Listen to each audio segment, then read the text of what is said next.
বাংলাদেশ সরকার অবশেষে 2025 সালে ভারত থেকে তিন পণ্যের আমদানি বন্ধ করে দিল। এবার আর কোনো আলোচনা হবে না। বছরের পর বছর ধরে ভারত আমাদের দেশে যা খুশি পাঠিয়েছে। একদিকে আমাদের দেশীয় শিল্প বিপর্যয়ের মুখে, অন্যদিকে ভারতের রপ্তানিকারকদের মুনাফা ক্রমাগত বেড়ে চলেছে। দেশের বাজার যেন তাদের বাগান, যেখানে তারা যা খুশি করতে পারে। অবশেষে 2025 সালে বাংলাদেশ সরকার সবকিছু এক টেবিলে নিয়ে এসেছে। এবার আর কোনো আলোচনা হবে না। ভারত থেকে তিনটি পণ্যের আমদানি একসাথে বন্ধ করে দেওয়া হয়েছে।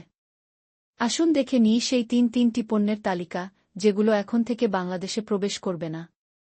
ভারত থেকে আসা পণ্যগুলোর মধ্যে রয়েছে লেগ board, newsprint, kraft paper, cigarette, paper মাছ, সোতা আলু গুঁড়ো, দুধ, তামাক, রেডিও যন্ত্রাংশ, টিভি যন্ত্রাংশ, সাইকেলের যন্ত্রাংশ, মোটর যন্ত্রাংশ, ফার্মি, কাশির সিরামিক সামগ্রী, স্যানিটারি সামগ্রী, স্টেনলেস স্টিল সামগ্রী এবং মার্বেল স্ল্যাব, রাইস মিশ্র কাগজ, ডিনার সেট, গ্লাস ওয়াইন, কৃত্রিম রেশম সুতা, সস্তা প্যাকেটজাত নুডলস, সৌন্দর্যচর্চার প্লাস্টিক সামগ্রী, প্লাস্টিক চামচ, বাজারজাত, প্লাস্টিক বাদ দিয়ে অ্যালুমিনিয়াম পাত, সস্তা ইলেকট্রিক সুইচ, ট্যাক্স থার্মোকল, ইউপিএস বক্স, কম দামি furniture, budget range kitchen set এবং গৃহস্থালী সামগ্রী নিয়ে জাতীয় রাজস্ব বোর্ডের পক্ষ থেকে একটি সিদ্ধান্ত নেওয়া হয়েছে।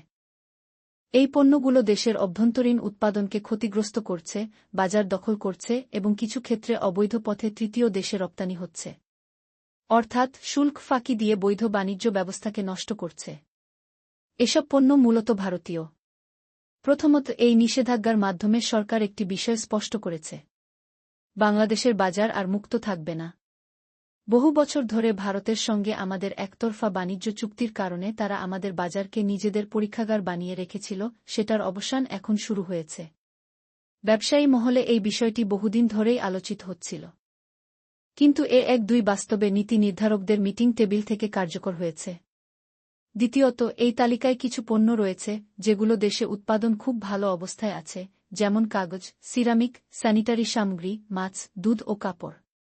সোজা কথা, আমরা নিজেদের এই পণ্য তৈরি করতে পারি, কিন্তু ভারতীয় পণ্য কম দামে বাজারে প্রবেশ করে আমাদের ক্ষতি করছে।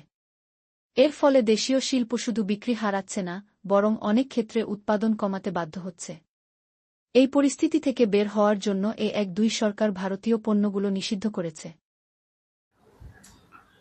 তৃতীয়ত, এই নিষেধাজ্ঞার একটি গুরুত্বপূর্ণ দিক হল এটি প্রাক বাজেট নীতিমালার অংশ হিসেবে ঘোষণা করা হয়েছে। অর্থাৎ এই সিদ্ধান্তটি একটি অর্থনৈতিক কৌশল, যা ভবিষ্যতের জন্য একটি নিরাপদ বাজার গঠনের পরিকল্পনা করে। এখানে একটি প্রশ্ন উঠেছে, এই পদক্ষেপটি আপাতত শুধুমাত্র ভারতের জন্য প্রযোজ্য। কারণ পণ্যের উৎস ভিত্তিক পর্যালোচনা দেখা গেছে যে নিষিদ্ধ ঘোষিত পণ্যের 90% ভারত থেকে আসে। বাংলাদেশি পণ্য রপ্তানি খুব একটা সম্ভব হচ্ছে না। যেসব পণ্য রপ্তানি হয় সেগুলোর উপর বিভিন্ন বিধিনিষেধ রয়েছে। বাজারের মান ও গোটা সংক্রান্ত সমস্যা রয়েছে। এই পরিস্থিতিতে সরকার সিদ্ধান্ত নিয়েছে যে যেসব পণ্য যা দেশে উৎপাদন করা সম্ভব সেগুলো ভারত থেকে আমদানি করা বন্ধ করতে হবে। এই সিদ্ধান্ত বাস্তবায়নের জন্য জাতীয় রাজস্ব বোর্ড 2025 সালের এপ্রিল মাসে 33টি পণ্যের তালিকা প্রকাশ করেছে, যেগুলো ভারত থেকে আমদানি নিষিদ্ধ করা হয়েছে। এর পেছনে তিনটি প্রধান কারণ রয়েছে। প্রথমত, দেশীয় শিল্পের সুরক্ষা। দ্বিতীয়ত, অপ্রয়োজনীয় আমদানি চাপ কমানো। বাংলাদেশ দীর্ঘকাল ধরে ভারতকে একটি প্রধান উৎস হিসেবে বিবেচনা করে এসেছে। বিশেষ করে আমদানির ক্ষেত্রে বহু বছর ধরে ভারত ছিল প্রথম পছন্দ। ভৌগোলিক নিকটতা এবং পরবর্তী বাণিজ্য চুক্তির কারণে